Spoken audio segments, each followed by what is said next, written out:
Watch, the word of the day was cruel, cruel, and then cruel again. Take a look.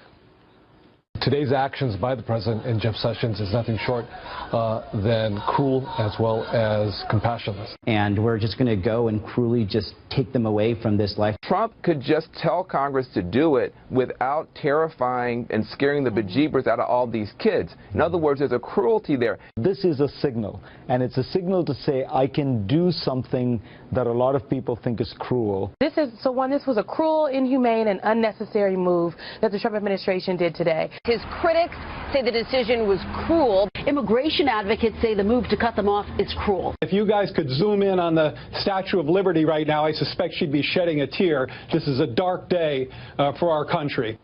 They got the memo. Cruel, cruel, cruel. Notice they're like robots in the mainstream media.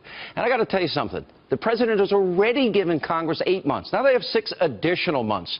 If you want DACA, go ask your congressmen and senators. Now, what the media has been trying to do to President Trump, they've been doing this for months. They are creating lies and a false narrative. And again, they want to smear this president in order to try and scare the American people into turning against him. They peddle nonsense, lies 24/7. And what the president actually did, instead of stomping on the Constitution, shredding the rule of law, by the way, even Obama recognized he didn't have the right to do it. He said it like 20 times.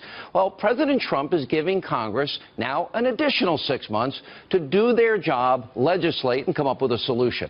Now, apparently, members of the elite establishment media, they need to go back to school and maybe take a class on how the government works, because it actually takes Congress. They make the laws. We have 3 branches of government. And the president, guess what? He signs the laws. There are limits to executive authority and power. Obama said it himself. The media seems so absolutely apoplectic to just go after everything Trump. So let's have Barack Obama himself give them a lesson. Here's the former president over the years, well, before he signed DACA and after he signed DACA, talking about his own limits of executive power. Media, watch, listen, learn. Is this cruel? Mock the Constitution. Don't make fun of it. Don't suggest that it's un-American to abide by what the founding fathers set up. It's worked pretty well for over 200 years. Sometimes when I talk to immigration advocates, they wish I could just bypass Congress and change the law myself. But that's not how democracy works. The notion that I can just suspend deportations through executive order, that's just not the case. Now, I know some people want me to bypass Congress and change the laws on my own. But that's not how our system works. That's not how our democracy functions. That's not how our Constitution is written. The problem is that, I'm the President of the United States. I'm not the Emperor of the United States. My job is to execute laws that are passed. If we start broadening that, then essentially I would be ignoring the law in a way that I think would be very difficult to defend legally. So that's not an option. If, in fact, I could solve all these problems without passing laws in Congress, then I would do so. But we're also a nation of laws. That's part of our tradition. Nation of laws, that's not how our Constitution works. And then he did it anyway. Wow. And here's what now Speaker of the House Paul Ryan told me back in 2014 about fighting President Obama's illegal, unconstitutional executive order on DACA. Take a look. If the president follows through on his threat for executive amnesty, what do you have in terms of tools at your disposal to stop him from doing that?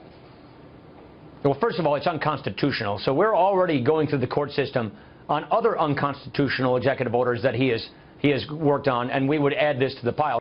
So the president is respecting co-equal branches of government and enumerated powers. He is literally restoring, right before your very eyes, the way the founders intended this to be. So if the liberal establishment, mainstream media disagrees with that, then maybe they need to stop pretending and fully embrace their leftist ideology and admit they don't care about the Constitution or the rule of law.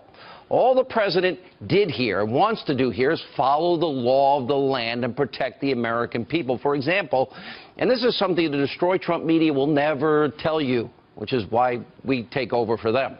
I've been down to the border over a dozen times. I have seen what goes on there firsthand. Crime, drugs, illegal immigration, and even trafficking of people. There are good people who do come into this country. They want a better life, but not everyone is good. I have proof. Back in 2014, during one of my many trips to the border, well, and I've been there so many times, I sat in a briefing, a security briefing, with then Texas Governor Rick Perry.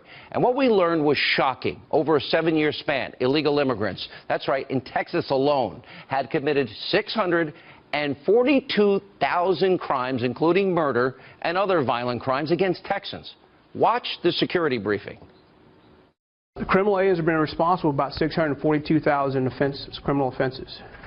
You look up there in the top left, sexual assault. There's close to 8,000 victims. 642,000 crimes since 2008 in Texas. In Texas alone. Yes, sir. Over 200,000 yes, sir. individuals. Their criminal history reflects that they were committed over 642,000 crimes. That's the cost of not securing the border.